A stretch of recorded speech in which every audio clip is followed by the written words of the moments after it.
Police को 15 पर call मौसूल होती है और एक लड़की पुलिस को कह रही है कि मेरी इज्जत एक लड़के ने लूट ली है, मैं फलां फलां जगह खड़ी हूँ।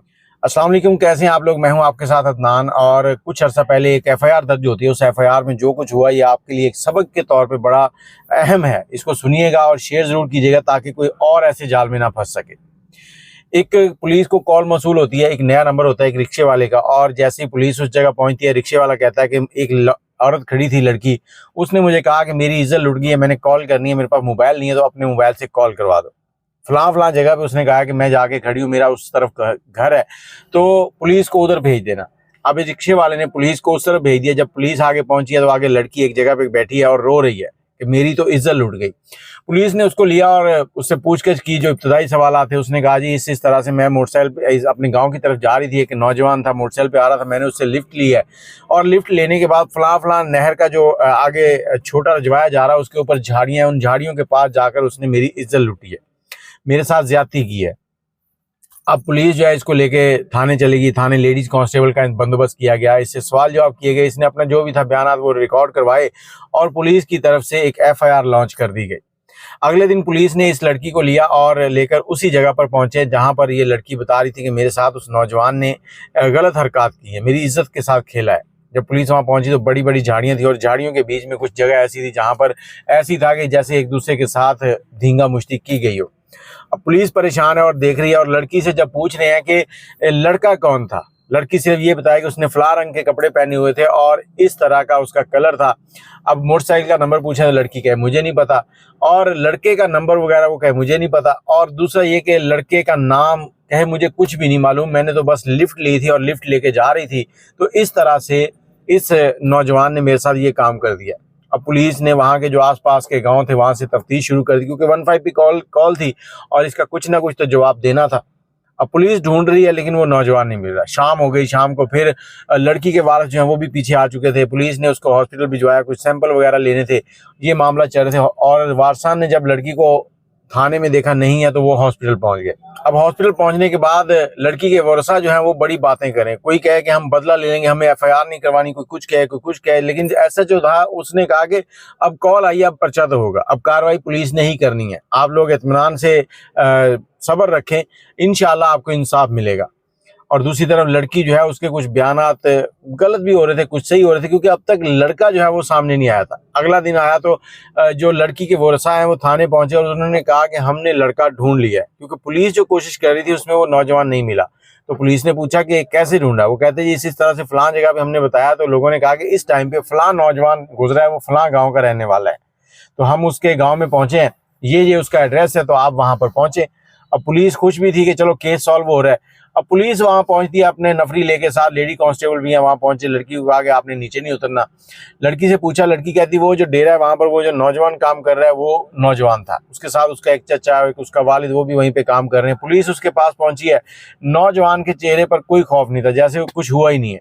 अब नौजवान बिल्कुल रिलैक्स है। पुलिस ने उसको जाके पूछा कि कल तुम्हारे साथ कोई लड़की इस तरह से आई है, तुम शहर गए थे? नौजवान कहता मैं शहर गया था लेकिन मेरे साथ कोई लड़की नहीं आई। पुलिस उसको पकड़ के गाड़ी के पीछे ले आई। जब उस लड़की को देखा तो उसके रंग उड़ गए। उसने कहा जी हाँ जी ये मेरे साथ आई थी, आगे कुछ हुआ वो अगली बात ना माने। अब पुलिस ने वहां पर ज्यादा पूछताछ ना की और उसके बाद उसे कहा कि चलो थाने चलते, थाने जाकर बाकी की बात होगी। वहां से उसको थाने ले आए। थाने लाकर जब उससे पूछताछ शुरू की, कुछ उसके बयान लिए, कुछ लड़की के लिए, उन्होंने कहा जी अब देखो ये चक्कर नहीं चलेंगे, क्योंकि तुम्हारा अगर डीएनए लिया गया, डीएनए में तुम क्लियर हो जाओगे कि तुमने क्या किया है क्या नहीं किया, जो ये लड़की कह रही है वो सच है या झूठ है। अब पुलिस वालों ने जब उससे पूछा तो लड़के ने अपने सारी कार्रवाई जो है ना वो बता दी। उसने कहा जी 2 दिन पहले इस लड़की की मुझे कॉल आई थी, इसने मुझे अपना कोई नाम बताया और मैंने भी इसको अपना गलत नाम बताया था, अपना एड्रेस भी गलत बताया। इसने कहा कि मैं सरगोदा रहती हूँ। इसी तरह से बातचीत होती रही। 2 दिन हमारी बात हुई है रॉन्ग कॉल पे, और कल इसने मुझे फोन किया कि मैं शहर आई हुई हूँ, अगर मुझे मिलना है तो आ जाओ। मैं शहर आया हूँ। उसके बाद इसने कहा कि मैंने इस तरफ जाना है, वहां पे मेरे कोई रिश्तेदार रहते हैं और मुझे वहां ले चलो। जब हम रास्ते में आए उस नदी के पास आए हैं तो वहां पर इसने कहा कि चलो उधर बैठकर कुछ बातें करते हैं। हम अंदर चले गए तो इस लड़की ने मेरे साथ ज्यादती की है। मैं इंसान हूँ, बहक गया हूँ, मुझसे गलती हो गई, लेकिन ये गलती इसने खुद करवाई है। अब पुलिस सर पकड़ के बैठ गई कि लड़की ने लड़के के साथ ज्यादती कर दी, ये क्या मामला हो गया। अब लड़की जो है वो खामोश है और उधर से लड़की के वारिस और लड़के के जो घर वाले हैं ना, वो आपस में कोई सुलह की बातें कर रहे थे। इधर लड़की और लड़के को डीएनए टेस्ट के लिए लाहौर लेके जाना था, अगले दिन लाहौर लेके गए। वो कहते कि लड़की जो है वो बार बार हेर फेर कर रही थी और एसएचओ को कह रही थी कि मैं नहीं थी, इसको मैंने कॉल नहीं की। एसएचओ ने कहा कि देखो मैं सीडीआर निकलवा लूंगा, तुम्हारा डाटा आ जाएगा और वो मोबाइल लेके आओ जिससे बात हुई थी।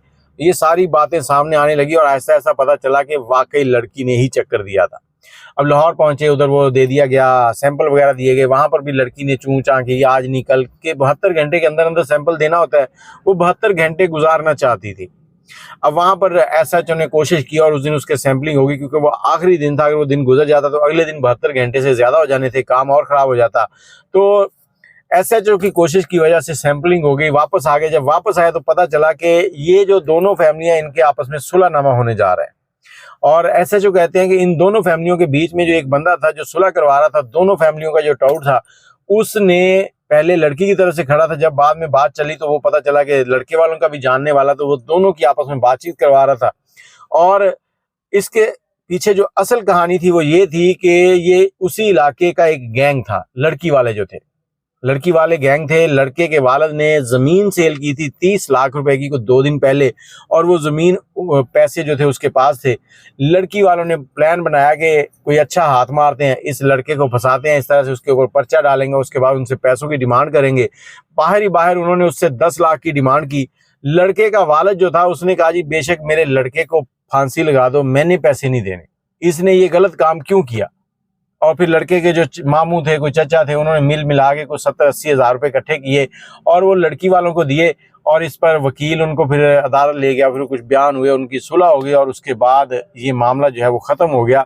लेकिन ये वीडियो आपसे शेयर करने का मकसद ये है कि अगर आपको कभी कोई रॉन्ग कॉल आती है तो एहतियात करें। आपकी इज्जत बहुत कीमती है, आपसे ज़्यादा आपके घर वालों की इज्जत कीमती है। ये वकुआ बना, थाना, पुलिस, कचहरी सब कुछ चला और उसके बाद पूरे इलाके के अंदर उस नौजवान की जो बदनामी हुई होगी, उसके घर वालों की जो बदनामी हुई होगी, वो अपने माँ बहन भाई के सामने किस तरह से जाके खड़ा होता होगा। इन चीज़ों को ज़रूर सोचा करें और अपना और अपने प्यारों का ख्याल रखें। और पुलिस जो है वो, उनसे मेरी दरख्वास्त है कि कई बार वो कुछ ऐसे काम कर जाती है जिसमें कुछ बेगुनाह लोगों के साथ वो ज्यादती कर जाते हैं, तो खुदारा बेगुनाहों को बख्श दिया करें, उनके साथ कोई ज्यादती ना करें। और आप लोगों से गुजारिश है कि अगर आप लोगों के पास कोई ऐसी कहानी है जो किसी को सबक देने के लिए इंपॉर्टेंट हो तो आप हमसे शेयर कर सकते हैं। नंबर है हमारा 030025202629। अल्लाह हाफिज।